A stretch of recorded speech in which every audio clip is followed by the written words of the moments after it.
खुलुमबाय स्टुडिअ दं आं राजीव बसुमतारी आरो बे समाव जोबोरैनो दुखु गोनां खौरां जेराव इउबिपिअनि 11थि बोसोरसालिया जुथुमाया रङियानि जाजिखना ओनसोलाव सानथामनि हाबाफारि लानानै मैयानिफ्राय जागायगासिनो दंमोन नाथाय हरखाबै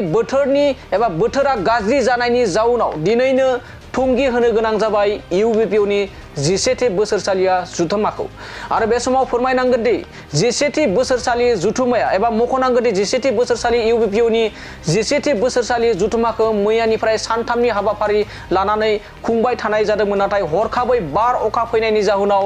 इउबिपिअनि 11थि बोसोरसालि जुथुमा एबा जुथुना सायनासालिफोराव बोथोरा गाज्रि जानायनि जाउनाव गोबां मानि खहा जायो आरो बेखौ नोजोर होनानै दिनै इउबिपिअनि जा 11थि बोसोरसालिया जुथुमा बेखौ थुंगि होनाय जाबाय आरो बेखौ लानानैनो दिनै मिरु इउबिपिअनि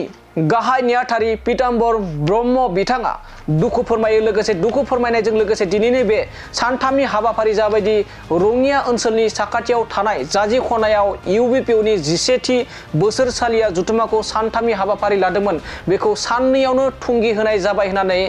मिरु इउबिपिअनि गाहाय नेहाथारि पीताम्बर ब्रह्म बिथाङा जोंनि खौरांनि गेजेरजों रोखा फोरमायो। दानिया फैदो मिरु इउबिपिअनि गाहाय नेहाथारि पीताम्बर ब्रह्म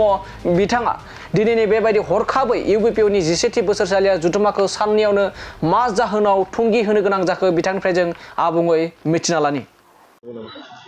जोङो खौसेथि बर' सुबुं आफादनिफ्राय जोबोद दुखुयै फोरमायनो गोनां जादों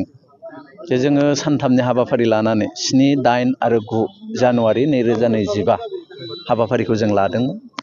गिबि साननि हाबाफारिया खोब गाजा गोमजायै जालांदों मेहेर गोजाङै। मैयानि हराव खोब गिदिर अखा हानायलाय गासैबो जोंनि थान्दै थाग्रा केम्पफ्राव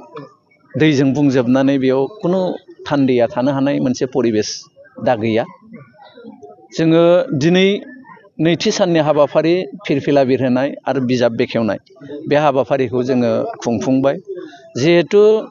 थान्दै बादायाव थान्दैफ्रा थानायनि खुनु परिबेस गैला लोगोसे जि संनाय खावनायनि जायगामोन जानाय लोंनायनि थाखाय जि बेबस्था खालामदोंमोन बेयावबो दैजों बुंफबनानै खुनु परिबेस मोनसे गैला। बेनिखायनो जोङो खौसेथि बर' सुबुं आफादनिफ्राय जोङो मोनसे सावरायलायनायनि गेजेरजों बानजाय आफादजों आरो जोङो सावरायलायनायनि गेजेरजों मोनसे सिद्धान्त लादों जे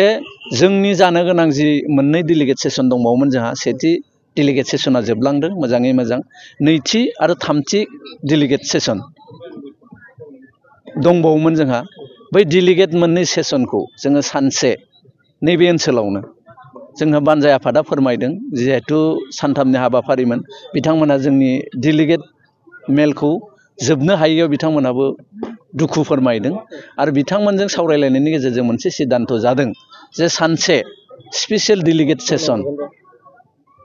बे जायगायावनो बिथांमोनहा थाम-थिम खालामनानै जोंनो होगोन आरो बे डेलिगेट सेसनखौ जोङो दिनै 11थि बोसोरारि जुथुमानि जि डेलिगेट सेसन बे सेसनखौ बै सानसेनि हाबाफारि लानानै जोङो फोजोबगोन जोंनि सावरायलायनायखौ। बेनिफ्राय जिहेतु गाबोन गेवलां मेल मोनसे दंमोन जोङो गेवलां मेलखौबो दुखुनांथाव जिहेतु फिल्डआबो बेबायदि खुनु परिबेस गैला बिनि थाखायनो गाबोननि गेवलां मेलखौबो जोङो केन्सेल खालामनो गोनां बाध्य जाबाय। जेबो हाबाफारि जोंना दिनैनिफ्राय गासैबो हाबाफारिखौ जोङो केन्सेल खालामबाय बेलासिनिफ्रायनो थिगे गासैबो रायजो राजाफ्रा जिहेतु अखानि बोथोराव जोंखौ जिबायदि मदद खालामबाय नैबे ओनसोलनि रायजो राजाफ्रा जिबायदि अखा सिजानानै अखा सिं जिबायदि बेबस्था जोंनो खालामनानै होबाय आरो जोङो नैबे ओनसोलाव जों नायजोबदों जोङो एकोमोडेट खालामनो हानाय माबाफोर इनफ्रास्ट्राक्चार दं नामा जों नायदोंमोन खिन्थु खुनु इनफ्रास्ट्राक्चार जिहेतु नैबे ओनसोलाव गैया खाथि खालायाव आरो गुणोत्सब जाबाय थानायनि थाखाय फरायसालिफोरखौबो गंफा गंनै दंमोनबाबो जोङो बेफोरखौ बाहायनो हानाय मोनसे अबस्थायाव गैया बेनिखायनो जोङो नैबे सेसनखौ बेयाव दोनथ'नो गोनां बाध्य जाबाय।